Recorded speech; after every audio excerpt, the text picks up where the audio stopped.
Llegará al corazón de quien más lo necesita en muchos casos de la enfermedad. Continuamos en Radio María, esto es África. Nos vamos a ir a Camerún, al Centro de Salud de las Esclavas del Sagrado Corazón de Jesús de Bikop, para hablar con la hermana Ana Gutiérrez.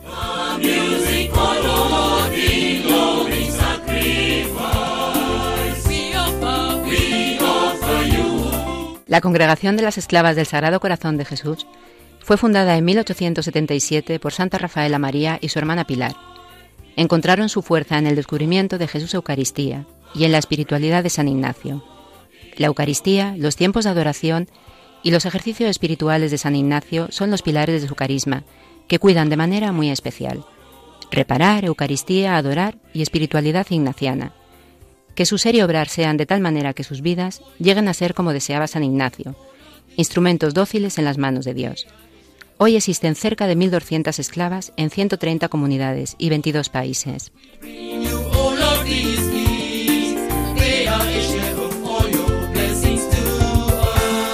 Además de trabajar con enfermos de SIDA y relacionados con la estigmatización de la mujer, son pioneras en África en cuidados paliativos y desde 2007 en la formación de personal para la introducción y práctica efectiva del concepto de cuidados paliativos, como parte de esa humanización de la medicina que practican. En 2016, la misión de la Congregación de las Esclavas del Sagrado Corazón de Jesús cumplió nada menos que 50 años en África.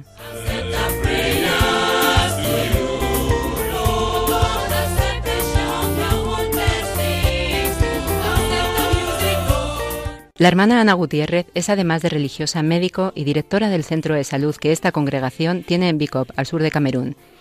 Su empeño en poner la medicina al servicio de los más pobres le ha llevado a formarse en especialidades muy distintas: medicina tropical, radiología, el virus de VIH, ginecología o cirugía menor, y desde hace unos años en cuidados paliativos. Hola, muy buenas noches, hermana. Hola, buenas noches. Bienvenida a Radio María. Muchas gracias.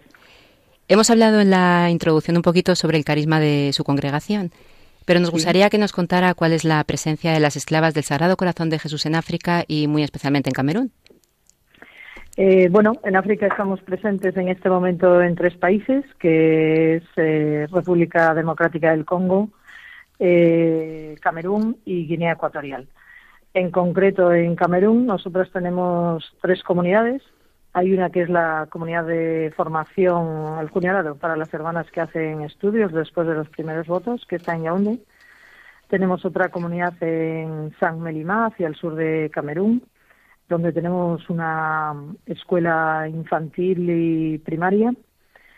Y luego, finalmente, en la misión de Bikop, donde yo estoy, que tenemos un hospital, tenemos también un centro de salud. El centro de salud tenemos una escuela primaria infantil, sería aquí, de niños de 3, 4 y 5 años, y un centro de espiritualidad para la gente que desea hacer ejercicios o bien formaciones, etcétera. Con el aumento de la esperanza de vida en Camerún, así como de las enfermedades como el cáncer o el SIDA, parece que surge el fenómeno de las enfermedades crónicas y terminales. ¿Cómo se vive en las familias y en la comunidad estas enfermedades? ¿Cómo es la mentalidad camerunesa? Bueno, hemos ido haciendo camino, pero todavía el término de enfermedad crónica es un término que cuesta todavía bastante en la base de la cultura. Entonces, bueno, es verdad que tradicionalmente en África siempre se ha hablado de enfermedad aguda y de curación, y el concepto de enfermedad crónica es un concepto más reciente y que implica también patología que no se cura, por lo tanto conlleva un tratamiento a largo plazo, un tratamiento que hay que tomar todos los días. No solo hablamos del VIH, podemos hablar también de diabetes, de hipertensión, de insuficiencias cardíacas, de insuficiencia renal. Y bueno, todavía es un desafío, porque todavía se cortan mucho los tratamientos, pensando que, bueno, lo tomo 2, 3 meses, ya me pongo mejor, ya me siento bien, ya puedo cortarlo. Quizás por el concepto que tenían siempre de enfermedad aguda. Y a eso se une también todo el tema de la brujería, que va muy mezclado en el concepto de enfermedad crónica, por ejemplo, con el tema del VIH, con el tema de enfermedades que entran en cuidados paliativos, pacientes oncológicos, pues siempre se piensa que es alguien que me ha echado un mal de ojo, alguien que me quiere hacer mal, hay un culpable, etcétera. ¿En Camerún existe algún tipo de ayuda del gobierno o, como se dice a veces sobre los tratamientos médicos en África, que se paga todo? A ver, en el Camerún es gratuito el tratamiento del SIDA y de la tuberculosis, lo paga el Fondo Mundial.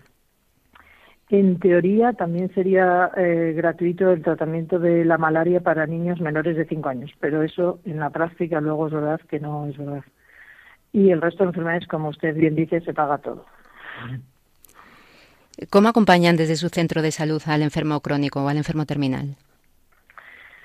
Bueno, pues eso también para nosotros ha sido, digamos, una novedad, o hemos tenido que ir adaptándonos a las nuevas situaciones. Es decir, por ejemplo, en el tema del VIH, nosotros empezamos a hacer los primeros test cuando ni el gobierno pensaba en el VIH, estamos hablando de los años 1988-89. Y empezamos a hacer los primeros test de SIDA, cuando se empezó a publicar también que en Estados Unidos había determinados pacientes con VIH y veíamos que nuestros pacientes tenían síntomas muy parecidos. Entonces, desde España se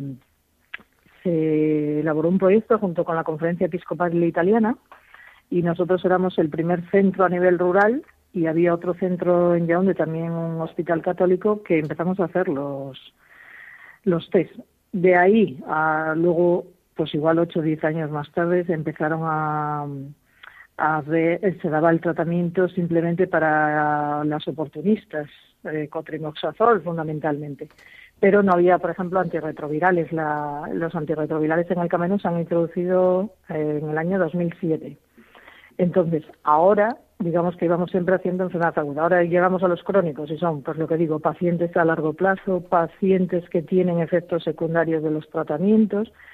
Y para nosotros, sobre todo, también ha supuesto tener que trabajar en equipo, un equipo interdisciplinar con médicos, enfermeros, asistente social e incluso, puedo decir con cierto orgullo, que somos de los pocos hospitales que tenemos psicólogo. Tenemos una psicóloga que trabaja 3 días a la semana y que nos permite ofrecer a todos nuestros pacientes crónicos que lo necesiten una asistencia psicológica, y todo ello dentro de ese tratamiento holístico, diríamos hoy en día, o integral del enfermo crónico. Verdaderamente impresionante lo innovadoras que son, hermana. Bueno, lo intentamos. De verdad que Yo sí. siempre digo que no por trabajar en la selva tenemos que trabajar como en la Edad Media. Yo siempre digo, podemos trabajar en la selva y trabajar con una medicina del siglo XXI. Efectivamente, y es a lo que aspiramos. Efectivamente, y qué importante es que además lo cuente y que se sepa. Comentábamos también, comentábamos en la introducción que son pioneras en cuidados paliativos. ¿Por qué son tan importantes en África? Bueno, pues a ver, nosotros el concepto de cuidados paliativos nos pareció importante introducirlo porque, bueno, de hecho, estábamos 3 médicos que conocíamos lo que eran los cuidados paliativos. Yo, de hecho, me había formado aquí en Madrid, en el ESAP de Moratalaz, digamos, por allá, por los años 2005, en los cuidados paliativos. Al llegar a África, pues vemos que hay mucha patología que quizás por falta de medios, por falta de dinero para ser tratado, etcétera, entran directamente en cuidados paliativos, como puede ser, por ejemplo, pacientes oncológicos. Hay que tener en cuenta que en África la quimioterapia, la radioterapia es de pago, entonces el 90% de la población no tiene acceso a ello.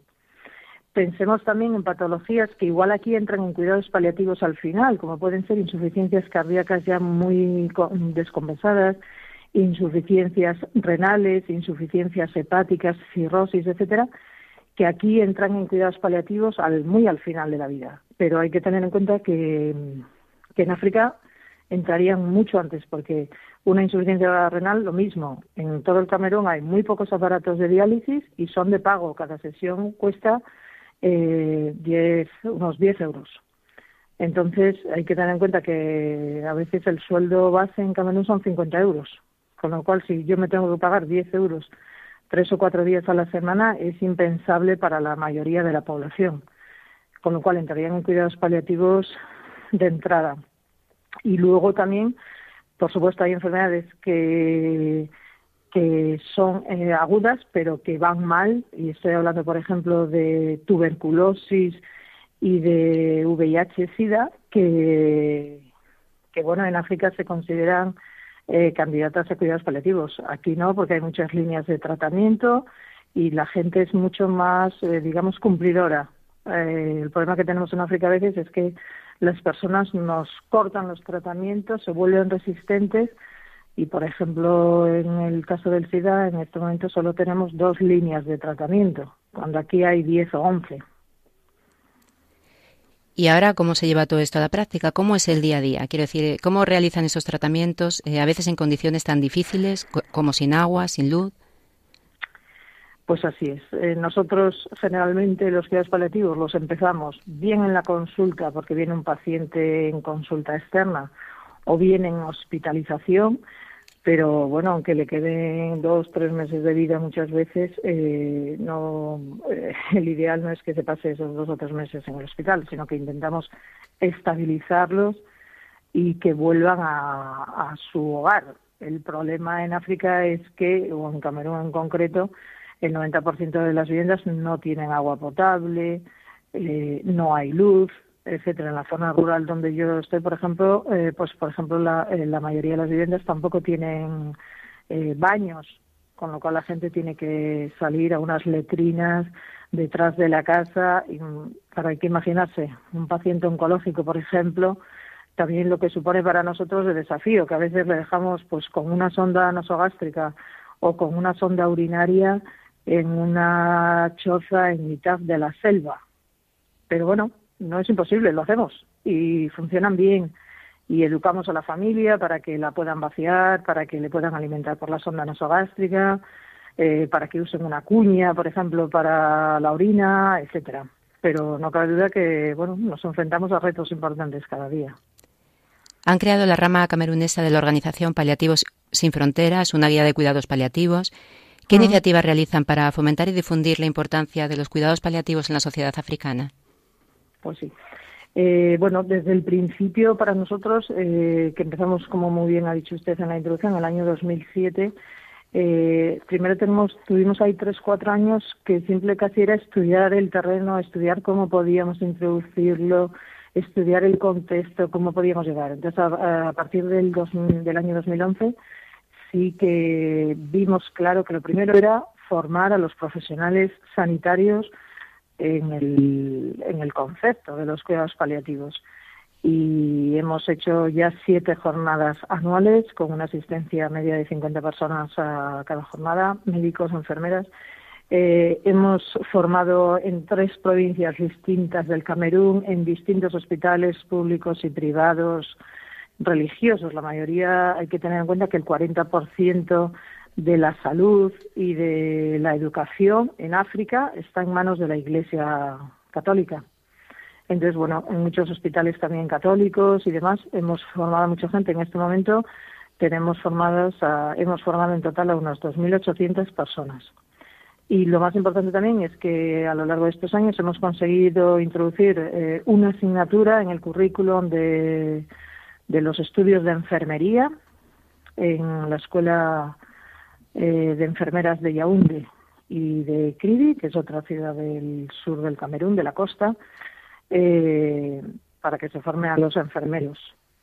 Y también hemos introducido un módulo en el máster de cuidados enfermeros general, que existe también en la misma escuela de Yaoundé. Lo demás, pues sobre el terreno, yendo puerta a puerta por los hospitales, trabajando con asociaciones. Pues en Camerún hay muchas asociaciones de mujeres, de catequistas, etcétera. Pues hemos ido presentando qué son los cuidados paliativos, por el beneficio de los cuidados paliativos, etcétera. Y es verdad que hace 6 años preguntabas a alguien qué es los cuidados paliativos y nadie tenía ni idea. Hoy, por ejemplo, para nosotros es una gran satisfacción que llegamos a la escuela de enfermeras el primer día a dar el curso y decimos siempre, a ver, lluvia de ideas, ¿qué son los cuidados paliativos? Y ya los alumnos responden con un concepto bastante aproximado de lo que son en realidad los cuidados paliativos. Preciosos los frutos de tanto trabajo. Pues sí, así es. Hay que sembrar siempre. A veces se recogen los frutos, no. Unas veces a corto plazo y otras a largo plazo, pero en estos es verdad que ya estamos recogiendo los frutos. Y lo más importante, hermana, llevar a Cristo al que está sufriendo, a veces en un enorme dolor. ¿Cómo hacen para conseguir que en medio del sufrimiento Cristo llegue al corazón? Bueno, tengo que decir que un gran valor del pueblo camerunés es que son muy religiosos y tienen un gran sentido de la trascendencia. Entonces, Cristo está en sus vidas. En toda nuestra región del sur del Camerún, es una región evangelizada solamente hace 100 años, pero es verdad que es un pueblo muy religioso y ellos mismos son los primeros que meten a Dios muchas veces delante y te hablan abiertamente de Dios y demás. En ese sentido, y con los enfermos, pues es verdad que a veces es una suerte poder hablar también y hacer un acompañamiento espiritual, en este caso también con la gente de paliativos o con la gente afectada con SIDA, que a veces están muy malitos, pues es verdad que ellos están abiertos a la reconciliación con Dios, a que Dios forma parte de sus vidas, que es un apoyo para vivir también la enfermedad. Rezan espontáneamente en el hospital, simplemente a veces en la sala de hospitalización, de hombres o de mujeres, espontáneamente surge el rezar el rosario entre ellos, piden muchas veces el sacramento de la reconciliación y se le ofrece, se celebra a veces la Eucaristía en el hospital y nosotros también en el centro de salud exponemos como nuestro carisma, como ha dicho usted también al principio, está la adoración. Pues nosotros exponemos el Santísimo 3 días a la semana en el hospital y la verdad es que es muy bonito ver cómo constantemente entran y salen de la capilla del hospital enfermos mientras esperan su turno o esperan en la sala de espera para rezar un ratito a Dios. Qué bendición. De su día diario, sí. Hermana, muchos años de religiosa y de médico y muchas imágenes que se habrán quedado grabadas en su corazón. Cuéntenos, por favor, alguna que haya marcado especialmente su vocación. Pues si pienso en alguna que ha marcado mi vocación, no diría una imagen sola, sino la gran capacidad que tiene este pueblo para vivir el sufrimiento y la adversidad. Al sufrimiento y a la adversidad no se le oculta, siempre ellos tratan de plantarle cara, integrarlo y tirar para adelante. Y eso verdaderamente ayuda en el día a día y es un valor. En el caso de los pacientes paliativos, por ejemplo, yo siempre digo que para mí me llena de alegría, de esperanza y aumenta mi fe el hecho de, cómo muchas veces ven que el final de la vida se acerca, se hace un acompañamiento humano, médico, psicológico y siempre quieren ir más allá, lo que digo, quieren reconciliarse con un hijo, un hermano, etcétera, que hace años que no se hablan con él, por ejemplo, cómo quieren reconciliarse con Dios y lo que he dicho, muchas veces piden el sacramento de la reconciliación, cómo piden que una hermana rece con ellos, muchas tardes simplemente alguna de nuestras hermanas de comunidad pasa por la hospitalización simplemente para rezar un ratito con cada enfermo. Esas son imágenes que verdaderamente ayudan y hacen crecer la fe y la vocación. Pues se nos ha pasado el tiempo corriendo, nos dejamos seguro muchísimas preguntas, pero bueno, la emplazamos para que venga otra vez con nosotros a Esto es África, Radio María. Muy bien. Pues nada, muchas gracias. Para mí ha sido un placer poder compartir esta radio con ustedes. Pues igualmente, una preciosidad de testimonio, hermana. Muy bien, muchas gracias. A usted. Un abrazo. Otro.